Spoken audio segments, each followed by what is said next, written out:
Well, let's see. I don't know if this is recording or not. The red light isn't on, so this could be merely a rehearsal.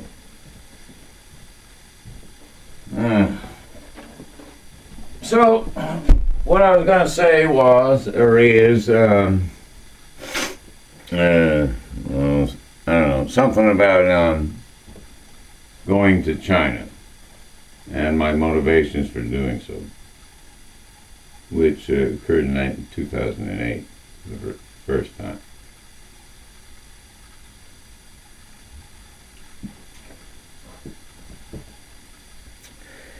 Now, in 2008, in April 31st, I think, I got married to my wife legally in China.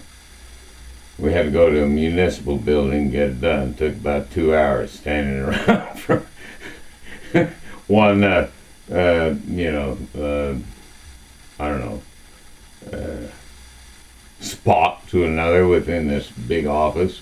And they have these signs hanging down from the chains, So, well, this the department had to do with sewer and water, and this department had, just like a city.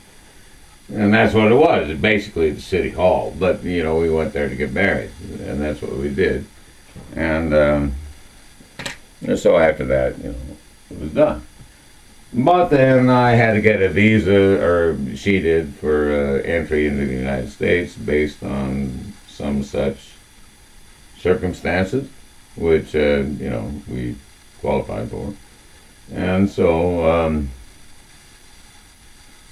she had to go to Guangzhou, and so that meant that both of us went to Guangzhou on an airplane, and of course they speak Cantonese there, or Guangdong Hua, as the Chinese say. The speech spoken in Guangdong, which is this entire region, and which they speak in Hong Kong, Cantonese. And so, and once my wife got there, she didn't know what anybody was saying. Of course, I never knew what anybody was saying anyway, anywhere. And then, the next day, and she found this place for us to stay in this I don't know, residential tower. And there's one next to it, it was literally identical to it. And there was, on the 5th floor, there was a crosswalk. We got fouled up one night after coming back from a restaurant for dinner. We went up the wrong building up to our room on the 7th or 8th floor, I forget which. And things looked a bit odd, but yet similar, and it was odd. And I said, Jolie, I don't think we're in the right place. And sure enough, we were not, and we had to go back down and walk across the sidewalk to the building we went into originally next door, and up we went up to the 7th floor or 8th floor, and we found our room finally. Fuck. That was a relief. And then the following morning, we went to the Guangzhou consulate, American consulate there. Not the embassy, merely the consulate. And there's consulates in Chengdu and Guangzhou, and I don't know, probably Shanghai or a two other places. And then, of course, the embassies in Beijing. So anyway, we went to this consulate, and she got her, medical examination and so on. And she got her visa to enter the United States based on marriage. And so, after that, we went back home to Kunming. But while walking around Guangzhou, and I'd been there once before to attend a seminar on education, it's just this immense city. It's just unreal. I come from the Northwest, and I grew up in a town of about 20,000 people, college town, Pullman, and Pullman, Washington. Anyway, and And this city is just, I don't know, it's just overwhelming. I mean, you could think of it that way.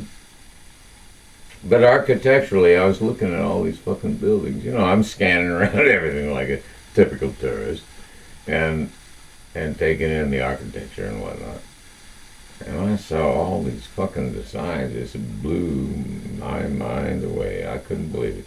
You know, like they'd have two towers going up, up, up, up, up, and some sky bridge connecting the two buildings in some fashion. And that's fairly typical. And then, oh, I don't know. But, you know, you have these buildings going up just like they did in New York City in the 20s and 30s and 40s and 50s. You know, when steel was king in the United States, and the United States produced more steel than any other country in the world, and fuck, we were king producing steel. But now China is king producing steel. Guess what? You think they're not? Check the economy of the world. And China is increasingly superseding the United States in many areas of businesses that involve themselves in technological development. And for good reason. The Pentagon and I don't know, many others in policy making and so on are very worried about, you know, the People's Republic of China. Especially now since Xi Jinping has said that, well, Taiwan has always been, and this is true, a portion of China, and that eventually and ultimately it will be reabsorbed into mainland China, politically. But now the United States has, you know, ever since 1949, ever since the Kuomintang was beaten back by Mao Zedong's peasant army into Taiwan, and Mao Zedong won the Civil War, just like the North won the South in this Civil War, in this United States. They won! And they are the legitimate government of the People's Republic of China. They are the Republic, whatever. And anyway, so, you know, the circumspect Taiwan people knew their time was coming. They knew that all along, just like they did in Hong Kong. I mean, in Hong Kong, the lease expired, the British ownership of Hong Kong expired, what, 1999 or whatever it was. And when that expired, legally, and whatever that means, it was, you know, back to the mainland China in terms of ownership of that land. Well, ownership of land is, you know, ownership of land is a contentious subject, legally speaking. And especially on the high seas, ownership of island land is a contentious subject. And especially when, and this is unprecedented, it is possible, and it has been done by China, to augment, you know, an island that's barely above the surface of the sea, augment that motherfucker, and so they can land, you know, planes on it and whatnot. And so now we have this entirely new and, I hate to say it, unprecedented situation where